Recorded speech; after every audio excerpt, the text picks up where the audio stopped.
Selamat pagi, salam sejahtera untuk kita semua. Semoga senantiasa diberikan kesehatan dimanapun kita berada. Pertama, saya ucapkan terima kasih kepada Bapak dosen, Pak Suko, dan teman-teman mahasiswa semua yang telah memberikan kesempatan pada hari ini kepada kelompok kami yang akan membawakan presentasi dengan materi kebebasan dan tanggung jawab selama kurang lebih 15 menit. Dan perkenalkan kami dari kelompok 5 yang beranggotakan 1. Cinta Deviana, 2. Deriani Putri Nataliani, 3. Fajar Lima, 4. Febrianus Handika, dan 5. Indah Lestari. Kami persembahkan presentasi kami dari kelompok 5. Baiklah, saya Febrianus Handika. Di sini saya akan menjelaskan tentang kebebasan. Nah, kebebasan di sini terbagi dalam 8 bagian.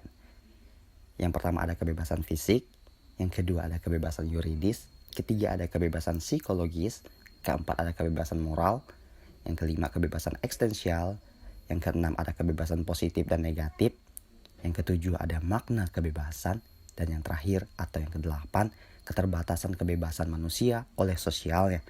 Nah, di sini ada kebebasan fisik. Apa itu kebebasan fisik? Kebebasan fisik berarti tiada paksaan atau rintangan luar. Orang menganggap dirinya bebas. Dalam arti ini, jika bisa bergerak kemana saja ia mampu tanpa hambatan apapun. Nah, di sini saya akan memberikan contohnya. Orang yang diborgol tentu tidak bebas. Selama meringkuk di penjara, seorang narapidana tidak bebas. Tetapi begitu masa tahanannya lewat, ia kembali menghirup udara kebebasan. Nah, di sini sudah jelas contoh yang saya berikan bahwa ketika kita berada di dalam suatu penjara, dalam sel penjara itu ya, kita tidak bisa melakukan aktivitas yang banyak ya, sangat terbatas tentunya. Nah, ketika kita sudah keluar, maka kita akan bisa melakukan aktivitas apapun itu di lingkungan masyarakat ya. Jadi ketika kita berada di penjara tidak bisa melakukan apapun, ketika kita sudah keluar maka kita bisa melakukan apapun itu, dalam arti kita sudah bebas. Nah, selanjutnya ada kebebasan psikologis. Apa itu kebebasan psikologis? Kebebasan psikologis yang dimaknai sebagai sebuah tindakan dapat dikatakan bebas apabila pelaku tahu apa sebab akibatnya ia melakukan sesuatu. Kebebasan psikologis juga berarti sebuah kebebasan untuk memilih di antara berbagai pilihan alternatif. Perkenalkan, nama saya Indah Lestari. Di sini saya akan menjelaskan tentang kebebasan moral, kebebasan eksistensial, kebebasan positif, dan kebebasan negatif. Kebebasan moral. Kebebasan moral adalah ketiadaan tekanan atau paksaan moral terhadap seseorang untuk menentukan pilihannya. Ini berarti kebebasan moral tercapai karena kemampuan untuk menentukan diri sendiri sesuatu tanpa dihambat oleh sebab luar, misalnya ancaman-ancaman. Kebebasan eksistensial. Eksistensial hakikatnya adalah kemampuan manusia untuk menentukan dirinya sendiri. Artinya, kebebasan itu tidak menekankan segi bebas dari apa, melainkan bebas untuk apa. Kebebasan eksistensial pada hakikatnya terdiri dalam kemampuan manusia untuk menentukan dirinya sendiri. Kita sanggup untuk menentukan tindakan kita sendiri. Kebebasan itu mendapat wujudnya yang positif dalam tindakan yang disengaja. Contohnya seperti kebebasan beragama, kebebasan mengekspresikan seni, dan kebebasan berkarya. Kebebasan positif. Kebebasan positif adalah tersedianya suatu hal atas tindakan yang akan dilakukan sebagai penentu atas diri itu sendiri. Artinya, ialah kebebasan yang memiliki hak kuasa atas tindakannya. Konsep ini tidak sama dengan kebebasan negatif yang mengacu kepada kebebasan dari batasan luar terhadap tindakan seseorang. Konsep kebebasan positif juga dapat mencangkup kebebasan dari segala batasan di dalam diri sendiri.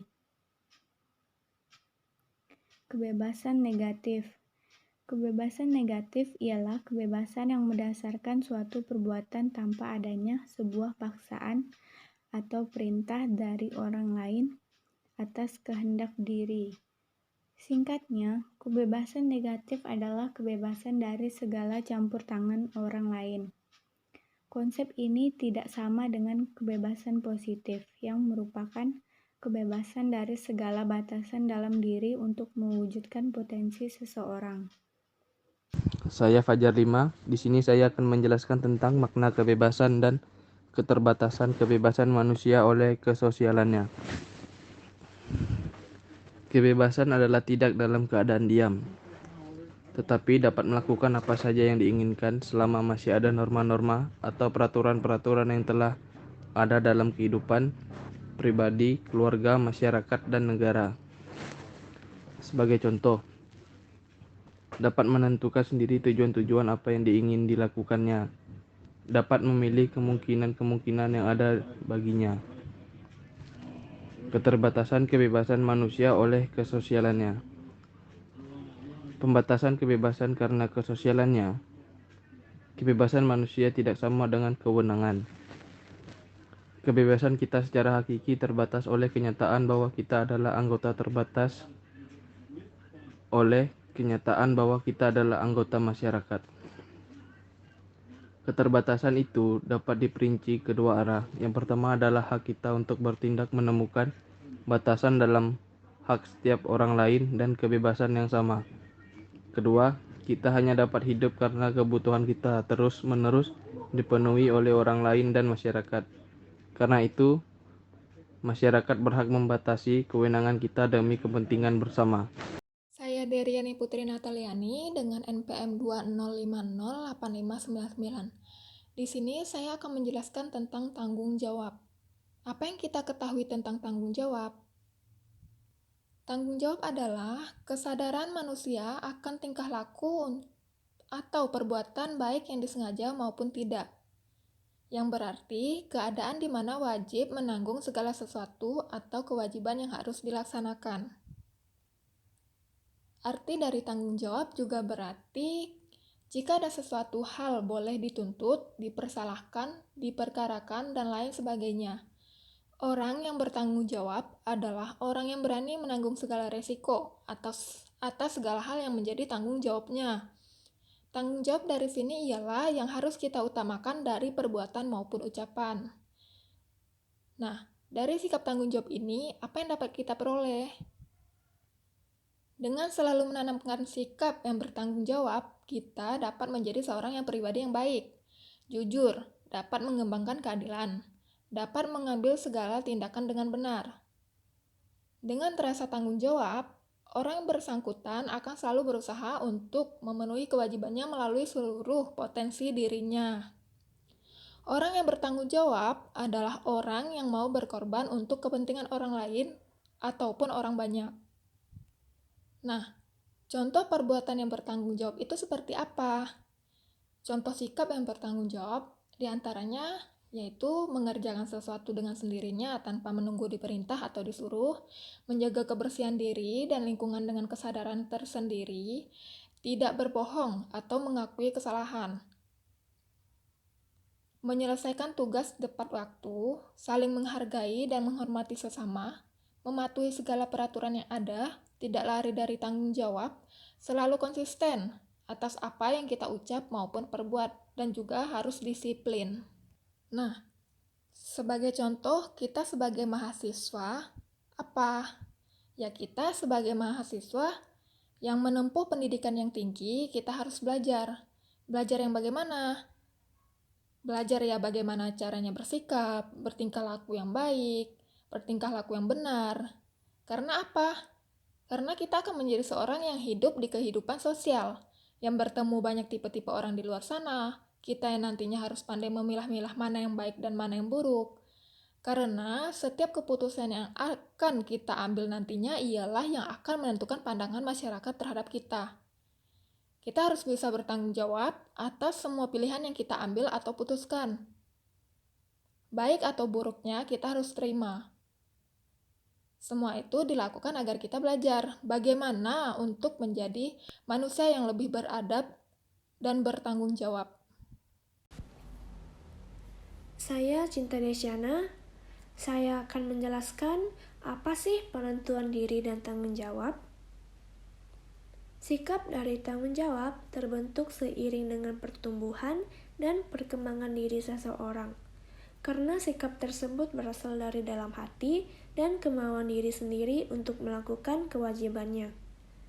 Seseorang mau bertanggung jawab karena ada kesadaran atas segala perbuatannya dan akibatnya atas kepentingan pihak lain. Seseorang yang bertanggung jawab atas diri sendiri selalu memenuhi janji dan memegang teguh komitmen yang pernah dibuatnya. Kita ini hidup di ruang kebebasan. Nah, ruang kebebasan yang diberikan oleh masyarakat kepada kita harus diisi dengan sikap dan tindakan. Kita sendirilah yang menentukan sikap. Itulah tanggung jawab kita. Maka antara kebebasan dan tanggung jawab terdapat hubungan yang begitu erat. Yang berikutnya adalah hubungan kebebasan dan tanggung jawab. Hubungan kebebasan dan tanggung jawab adalah kebebasan yang berarti kita tidak dalam keadaan diam, tetapi dapat melakukan apa saja yang diinginkan selama di dalam norma-norma tanggung jawab, kita tidak melakukannya dengan sesuka hati kita. Namun, kita wajib melakukan apa yang seharusnya kita lakukan.